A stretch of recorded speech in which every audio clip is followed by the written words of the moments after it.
Hello बच्चों, चलिए प्रश्न को पढ़ते हैं और समझते हैं। छात्र के अंग्रेजी में उत्तीर्ण होने की प्रायिकता 2/3 है तथा हिंदी में उत्तीर्ण होने की प्रायिकता 5/9 है। यदि दोनों विषय में उत्तीर्ण होने की प्रायिकता 2/5 है तो इसकी प्रायिकता ज्ञात कीजिए कि वह कम से कम एक विषय में उत्तीर्ण होगा।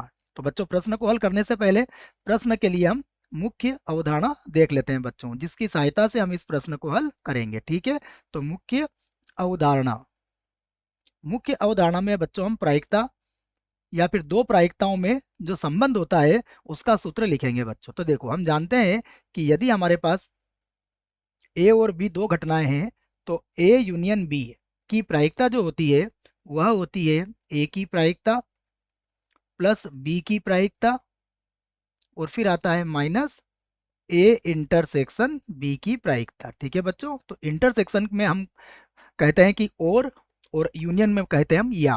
ठीक है, ये याद रखें आप। तो ये हमारे लिए मुख्य अवधारणा का सूत्र हो गया। अब चलिए बच्चों, प्रश्न में जो दिया है उसे देखते हैं।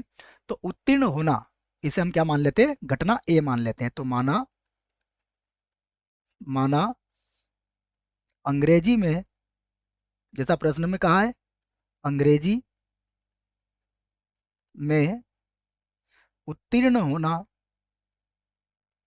उत्तीर्ण होना घटना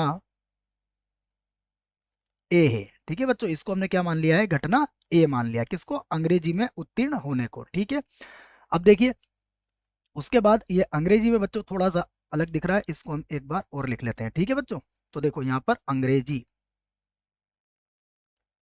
अब ठीक है, उसके बाद देखिए हमसे कहा गया हिंदी, तो फिर से हम लिख लेते हैं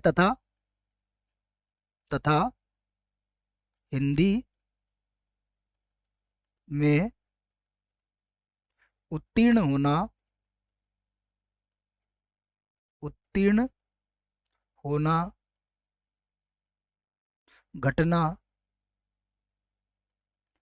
बी है। ठीक है बच्चों, एक को हमने ए मान लिया है और एक को हमने बी मान लिया है। ठीक है, तो ये समझ में आ गया होगा आपको। अब देखिए जो प्रश्न में दिया है उसे हम लिख लेते हैं। तो प्रश्न में सबसे पहले हमें अंग्रेजी में उत्तीर्ण होने की प्रायिकता दी है, अर्थात ए की प्रायिकता दी है। कितनी? 2/3। इसे भी लिख लिया हमने। उसके बाद हिंदी में उत्तीर्ण होने की प्रायिकता भी दी है, अर्थात बी की प्रायिकता। ये हमें दी है 5/9, तो इसको हमने लिख लिया 5/9। उसके बाद देखिए दोनों विषय में उत्तीर्ण होने की, अर्थात हमें क्या दिया हुआ है? P of A intersection B. दोनों विषय में उत्तीर्ण होने की ये कितनी दी हुई है? हमें ये दी हुई है 2/5। ठीक है बच्चों, तो हमें ज्ञात क्या करना है? हमें ज्ञात करना है P of A union B.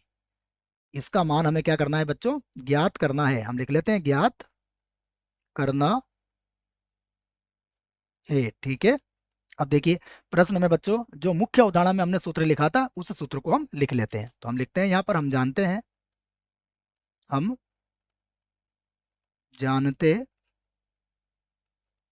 देखो बच्चों, क्या जानते हैं हम जानते हैं में बच्चों हम ये लिखेंगे कि जो सूत्र हमने मुख्य अवधारणा में लिखा था उसको हम यहाँ पर लिख लेते हैं एक बार समझने के लिए। ठीक है, हम देखिए सूत्र क्या है हमारे पास? सूत्र है हमारे पास P of A union B बराबर है पी ऑफ ए के प्लस होगा पी ऑफ बी के और माइनस होगा P of A intersection B के।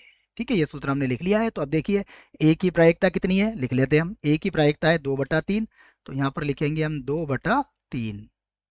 उसके बाद प्लस, अब देखिए बी की प्रायिकता कितनी है? 5/9, तो अब इसे लिख लेते हैं हम 5/9। तो यहाँ पर लिख लिया हमने 5/9 माइनस ए इंटरसेक्शन बी की प्रायिकता कितनी है? 2/5, तो यहाँ पर लिख लिया हमने 2/5। ठीक है, अब देखिए इन सभी का हम लघुत्तम ले लेते हैं बच्चों। तो देखो ये हो जाएगा 9 और 5 कितना हो जाएगा बच्चों? 45, और ये 45 × 3 हो जाएगा आपके पास। तो ये हमारा जो लघुत्तम आया वो मैं लिख देता हूँ। ये लघुत्तम होगा हमारा 3 × 5 और गुणा 9 हो जाएगा बच्चों। अब देखो यहाँ पर हम गुणा कर लेते हैं, तो 3 से 3 तो कट जाएगा बच्चों। 9 का गुणा 5 में करेंगे तो कितना आएगा? 45, और 45 को 2 से गुणा करेंगे तो कितना आ जाएगा? यहाँ पर 90 आ जाएगा। प्लस यहाँ देखो 9 से 9 कट जाएगा तो 5 × 3 15 बचेगा। 15 का 5 से गुणा करेंगे तो यहाँ कितना आ जाएगा?